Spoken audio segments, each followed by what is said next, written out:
میں تو صاف سے بحث کرتا ہوں. اس زمانے کے مسلمان جاہل ہیں جو کہتے ہیں کپڑا پہنا جاتا ہے بدن چھپانے کے لیے. میں کہتا ہوں جہالت ہے. بدن چھپانا فرض نہیں ہے. حلیہ سنت کا حلیہ اصل ہے. بدن کا چھپانا فرض نہیں ہے. بدن کے چھپانے سے آدمی مسلمان نہیں ہو جاتا. بدن کے چھپانے سے مسلمان نہیں ہو جاتا. بدن کا چھپانا اسلام کا مسلمان کا امتیاز نہیں ہے. میری بات یاد رکھنا سر. بدن کا چھپانا یہ مسلمان کا امتیاز نہیں ہے. تمام مذاہب کے اندر بدن کا چھپانا ہے. کہ بعض جانور قسم کے لوگ ہیں جنگلوں میں رہتے ہیں,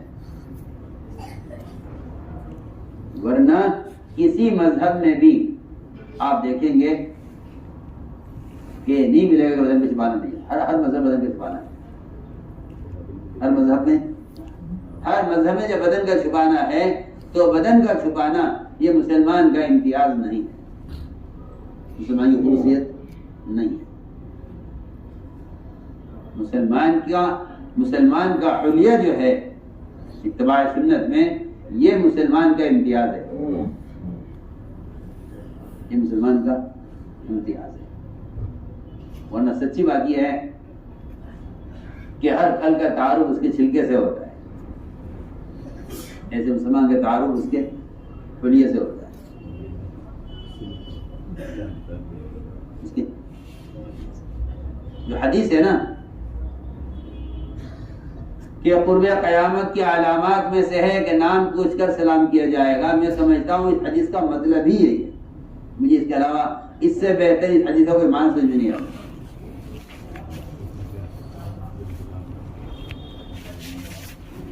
یہ کہنا کہ رشتہ داروں کو سلام کرے گا, دوستوں کو سلام کرے گا, میں سمجھتا ہوں کہ اس سے زیادہ بلیغ معنی یہ بنتے ہیں اور اس سے زیادہ اہم معنی یہ بنتے ہیں کہ مسلمان سنتوں کو چھوڑ کر اپنا حلیہ ایسا بنا لے گا کہ یہ سلام کا مستحق نہیں رہے گا.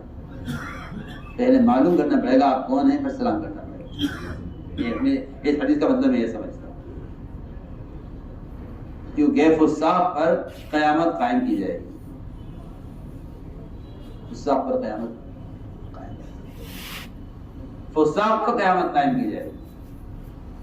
اور فاسق ہے وہ شخص جو اپنی ظاہری سنتوں کو چھپاتا ہے, وہ فاسق ہے. یہ تو خود کی بات ہے, شریعت کا فیصلہ ہے.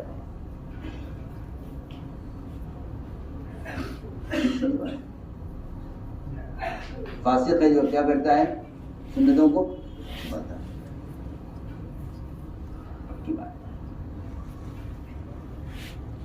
فاسق کو فاسق کہتے ہی اس لیے ہیں,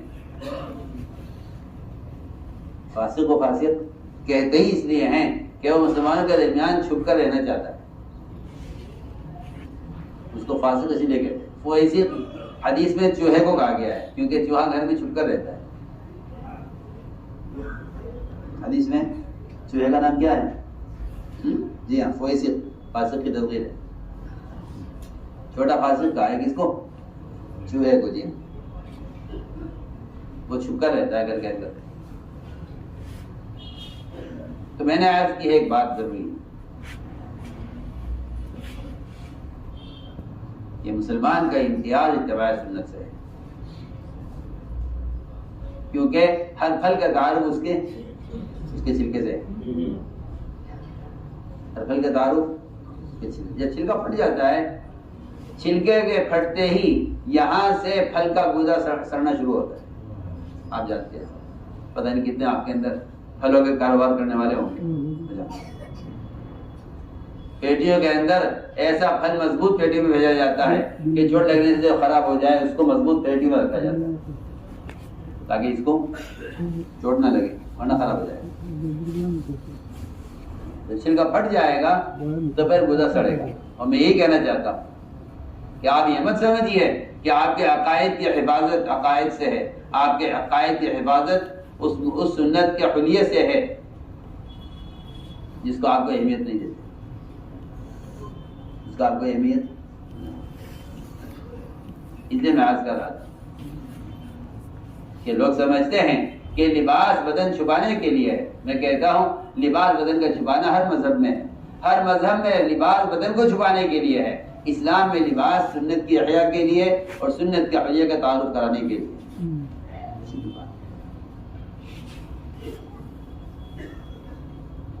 اور یہ بیماری مسلمانوں عام ہو گئی ہے، یہ تو لباس ہی سیکھا ہوتا ہے۔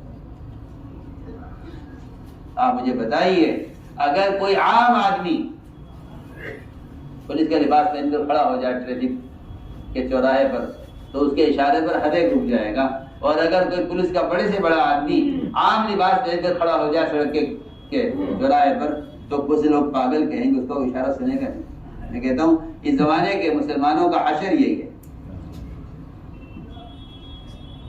ان کے اشارے پر کوئی رکنے والا نہیں۔ پولیس کا بڑے سے بڑا آفیسر ہو، بڑے سے بڑا آفیسر اور ٹریفک پولیس کا اگر سادے لباس میں کھڑا ہوا ہے، لوگ پاگل کہیں گے، کوئی آگے پوچھے گا آپ کے پاس پولیس کا آدمی ہونے کا آپ کے پاس کیا ثبوت ہے؟ اور میں کہتا ہوں کوئی آپ کے جیسا عام آدمی جا کر کھڑا ہو جائے مگر وردی پولیس کی پہن لے، کوئی پوچھے گا آپ کے پاس کیا ثبوت ہے، کیا پولیس کے آدمی ہے؟ پوچھے گا کوئی؟ اتنی ہمت ہے؟ اور اس کی وردی بتا رہی ہے کہ پولیس کا آدمی ہے۔ سوچو تو صحیح، جب دنیا کے ایک معمولی شعبے میں اپنے لباس کی وجہ سے آدمی کا رعب ہوتا ہے تو پھر اسلام کے تمام شعبوں میں مسلمان کے حلیے سے کتنا رعب ہونا چاہیے۔ مسلمان کو اہمیت نہیں، اس لیے سمجھتے تھے ارتداد کے 3 درجے ہیں، ارتداد کے 3 درجے ارتداد کے ہیں۔ سب سے پہلے معاشرہ مرتد ہوتا ہے، سب سے پہلے معاشرہ مرتد، سب سے پہلے معاشرہ مرتد ہوتا ہے۔ سب سے پہلے معاشرے کا ارتداد یہ ہے کہ مسلمان کی ضروریات میں سے سنتیں نکل جائیں۔ آج کل لوگ بیچارے بڑے بڑے دفاعی کام کرتے ہیں، مسجد بنوا دی، کنواں کھدوا دیا، تو یتیم خانہ تعمیر کرا دیا، خانقاہیں بنوا دی۔ میں کچھ کہنا چاہتا ہوں، اتنا وہاں خرچ کر دیا، اتنے لاکھوں وہاں لگا دیا، اتنا کروڑ وہاں خرچ کر دیا مسلمانوں کی دفاعی کاموں میں۔ کتاب ہے مشکات شریف کی شرح مظاہر حق، مشکات شریف کی شرح، اس میں لکھا ہے،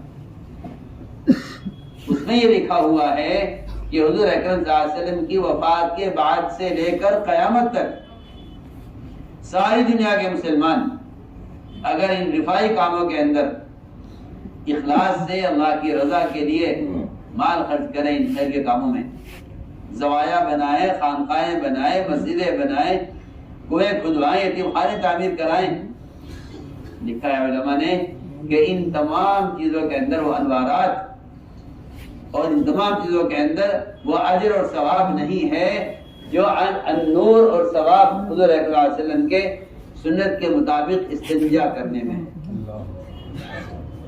آپ کی ایک استنجا کی لائن سنیے، آپ نے استنجا کیسے کیا ہے؟ آپ نے استنجا کیسے کیا؟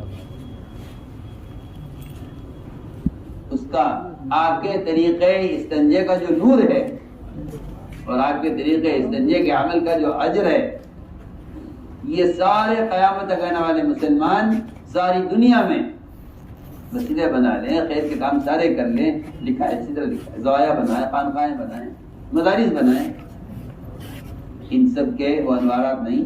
کیوں؟ اس لیے کہ وجہ یہ ہے کہ آگے دین کے تقاضے پیدا ہونے میں جو مال خرچ کیا گیا ہے، جو کام کیے گئے ہیں، وہ کام کیے گئے ہیں جو آپ کے بعد پیش آئے ہیں۔ وہ سارے کام اگرچہ وہ دین کے فائدے کے لیے کیوں نہ ہوں، لیکن ان سارے کاموں کے اندر وہ نور نہیں ہے جو نور آپ کی سنت کے مطابق، طریقے کے مطابق استنجا کرنے میں۔ آپ اس طرح وقت لیجیے، میں تو نہیں کہہ رہا کہ آپ کی نماز میں اور آپ کے کھانا کھانے کے طریقے میں اور آپ کے لباس میں کہہ رہا ہوں استنجے میں، یہ لکھا ہے۔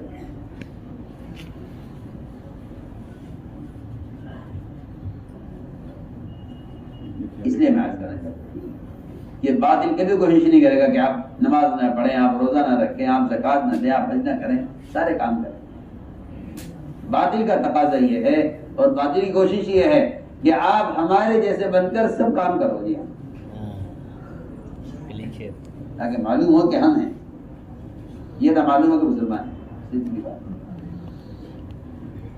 تو میں نے عرض کیا، پہلے معاشرہ مرتد ہوتا ہے اور معاشرے کا ارتداد یہ ہے کہ مسلمان سنن عادات کو ہلکا سمجھ کر چھوڑ دے، یہ معاشرے کا ارتداد ہے، یہ معاشرے کا ارتداد ہے۔